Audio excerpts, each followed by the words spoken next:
I may not be the biggest fan of The Testament of Anne Lee, but I am very much a big fan of Amanda Seyfried being called Mother all throughout this film. Hi everyone, welcome back. Today we are chatting about The Testament of Anne Lee, a new film by the team who did The Brutalist, and it's going to be hard not to talk about that film when discussing Anne Lee, despite them being about two very different people, two very different time periods, but there are certainly a lot of similarities between the two of them. This one I got to catch at TIFF right after its Venice premiere, where it seemed like people really enjoyed it, and I think that the reaction was still positive out of TIFF, but I know for myself and a few of my other film colleagues, we were a little mixed about this film. Because this film came up in like the middle of 500 other films that I was watching during that film festival, I wanted to give it another shot just to see if my feelings had changed, if I would like it more, if I would not like it less. So I have rewatched it just for you, and we are going to get into all the nitty-gritty of this film. The Testament of Anne Lee stars Amanda Seyfried, Thomasin Mckenzie, Lewis Pullman, Stacy Martin, Tim Blake Nelson, and Christopher Abbott. I don't know necessarily who was asking about a origin story about the leader of the Shakers movement in the 18th century, but we are getting that film with The Testament of Anne Lee.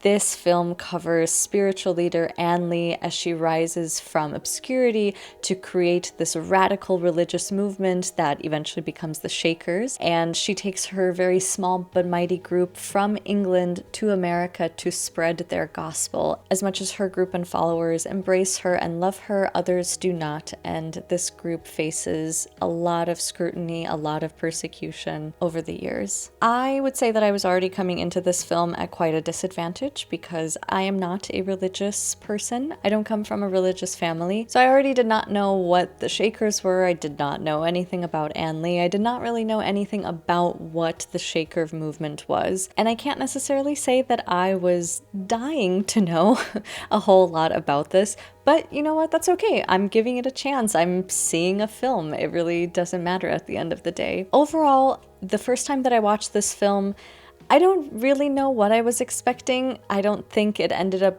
being the film that I expected in a number of different ways, both with the tone and mood and just the way that it was presented. And so on this rewatch, I think it helped that I did know what to expect, but I can't really say that I was at all like extra blown away by this film. One of my friends said it quite well on Letterboxd at one point with their review, but this is a film that I think is one to admire more than to really love and really fully dive into. Now, that's not to say that there aren't people who can do both, and I very much do have friends who adore this film and everything that it's going for. It's just not really one for myself personally. There are a lot of elements in this film that I really think are cool and are done so well. I think Mona Fastvold's direction is among them. She clearly has a very strong vision for this film. It's unwavering, it's unflinching, and I appreciate that. I like that she kind of fully committed herself to this idea of, if we're covering the Shakers, we're gonna give you a musical about it. And again, it's not always going to be everyone's cup of tea here, but I do really commend her for this. As I mentioned, this film is by the same team who did The Brutalist. Mona and Brady Corbet, they co-wrote the script, and I think that's a great film to compare this movie to. There are clearly vast differences between those two. This one is about a woman rising as a spiritual leader versus a Hungarian immigrant trying to build his own American dream when he comes to the United States. So clearly there's already a difference there. However, these are both films about immigrants who eventually come to America and are facing a lot of different obstacles, and especially this idea of the American dream. I think they both do a very good job of showcasing that. This film, similarly like The Brutalist, is also broken up into 3 parts. In the first part, we meet Anne Lee, somebody who has faced so much personal tragedy in life with the death of her 4 children, and she has kind of given herself over to the Shakers religion that she finds, and these people are kind of viewed as pariahs in this society. They are very much moved by the spirit. They are loudly dancing and they're frantically shaking, and they have all of these different movements that if you were passing by a church where they are gathered and you would see that through a window, I think you would also be a little like, okay, what is going on there? But I think all of that lends itself into why it made sense to make this film a musical, because you do get a lot of these rhythmic moments. The choreography in this film is pretty incredible. The opening shot of these women going through the woods and like making all of these movements is quite captivating. And then throughout, as we see everybody in these interiors kind of dancing, and especially with Amanda being put in the center of it all, it just looks really cool. The sound, the score, I think all of that works very, very well. This score was composed by Daniel Blumberg, who also did the Brutalist score, and it's very cool to see how much they differ, but they also kind of have a lot of these like rhythmic sounds that are found all throughout the films. So I really appreciated those types of production elements with this film. Amanda Seyfried as this religious leader was a pretty great choice. I mean, we have already seen how wonderful she is as a musician. If you need examples of that, you can watch Les Mis, you can watch Mamma Mia. You get to hear how beautiful her voice is, and we get a lot of that in this film. There is a sequence in particular that goes through all of the various childbirths that she has as Ann Lee, and I think that is a really incredible showcase of her talents. Not only is she singing, but she is, filled with joy when she gets to hold her children, and then just instantly filled with sadness because, as I mentioned, all 4 of her children did pass away shortly after birth. They did not reach the age of 1, and that really takes so much out of a person. And it's quite interesting that that kind of is the basis for her enlightening when it comes to her realizing that the reason why God is striking down upon people and also why people cannot be connected with him is because they are fornicating with their spouses and their partners. And so it leads to her crafting the Shakers movement in a new way, in a new light, and also very much guided by gender equality, which we always like to see. But yes, I think Amanda is really wonderful in this film. Another film that this movie just kind of reminds me of a lot, especially with these female-centered voices and the way that this community is gathering around its women, and they are kind of at the core of it, is Women Talking. It kind of gives me a similar vibe of women forging a new path for themselves and creating the future that they want. And then too, this idea of this kind of cult leader, religious leader rising is very The Master coded in my opinion, especially as all of these people are not fawning over Ann Lee, but they are calling her mother. Even her brother is like, this is my mother and also my sister. It's giving interesting culty vibes. Now, why doesn't this film really work for me?